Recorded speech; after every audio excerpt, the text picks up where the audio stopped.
They know that I'm on a magic mountain. So many calls, man, I stop counting. All right, so we're here, bro. Honestly, I'm just getting over like sickness, bro.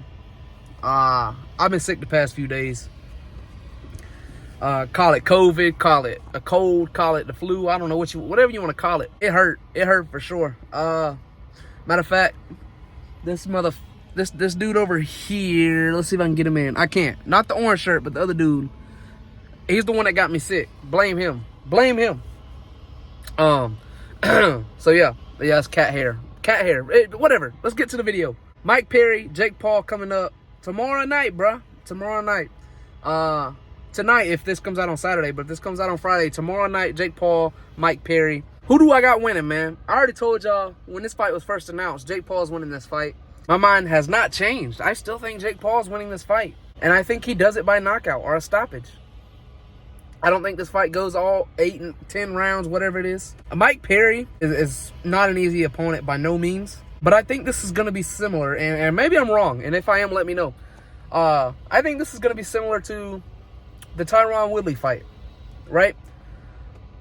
He's going to come in. He's going to hit Jake with some shots. And he's going to take some shots. And he's going to walk through them. But it's not going to be enough. Eventually, those shots are going to catch up to him. And Jake Paul is going to either knock him out or the ref's going to stop the fight. I don't see Mike Perry being able to walk through every single shot Jake throws. He's going to walk through a lot of them. Because that is Mike Perry. He's able to do that. And but Jake Paul hits harder than a lot of people want to give him credit for, right? We saw that in the Tyron Woodley fight. We saw that in the Andre August fight here a couple months ago. Jake Paul has power. And he's also going to weigh a lot more than Mike Perry will on fight night. He's probably going to weigh 15, 20 pounds more. I think he said he'll come in at 215. Mike Perry's going to come in 195. So on fight night, Jake Paul is going to weigh a lot more. Not only that, like I said, I just think Jake Paul is technically better at boxing. I think Jake Paul is better skill-wise. I think Jake Paul is better. Obviously, he has more experience. He has, what, nine fights? Mike Perry has 1 boxing match. Of course, he's had multiple bare-knuckle fights, but 2 different sports, honestly. Bare-knuckle and professional boxing are 2 different sports. They just are. And I know most people are pointing at those bare-knuckle fights. Oh, Mike Perry's been, he's undefeated in bare-knuckle. He's knocking guys out in bare-knuckle, which is true, and that's crazy. That's usually a man you don't want to fight, but Jake Paul is not stepping into his backyard. Jake Paul is not fighting Mike Perry in bare-knuckle.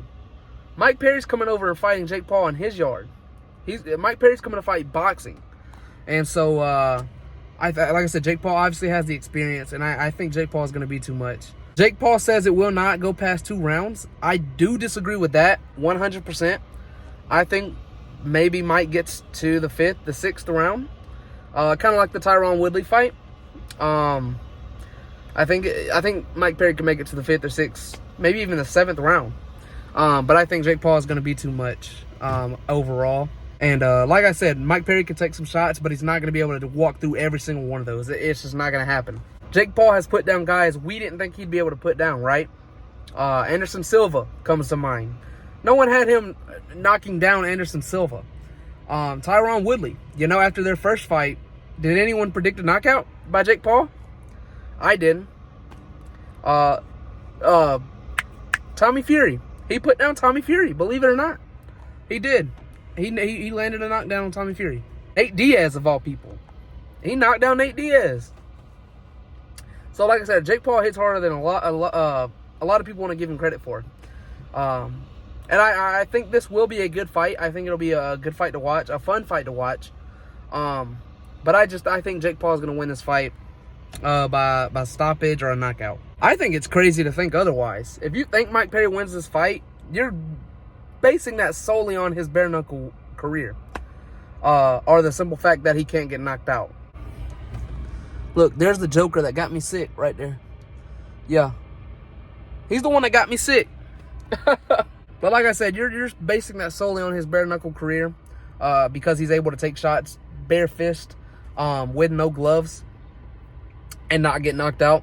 That's what you're basing that off of. But like I said, I don't think that's enough two different sports, Jake Paul's probably gonna win by a stoppage or a knockout. And if it goes another way, Jake Paul wins by a decision. He's not losing the fight, is basically what I'm telling you. Jake Paul is not losing this fight.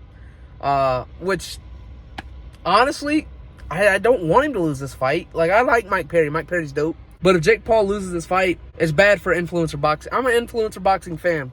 So, people like me, we need Jake Paul to keep winning. So, other people in other sports will take influencer boxing serious. And whether Jake Paul wants to, claim he's an influencer boxer or not, because I really don't think he does. He wants to do boxing seriously. But, other people still look at him as an influencer boxer. So, we do kind of need him to keep on winning for the sport. But either way, Jake Paul is going to win. I think he's going to beat Mike Perry, and he's going to go on to fight KSI. Oh, no, he's going to go on to fight Mike Tyson, then possibly KSI. Maybe. Well, I don't know. We'll see, man. Jake Paul's winning this fight.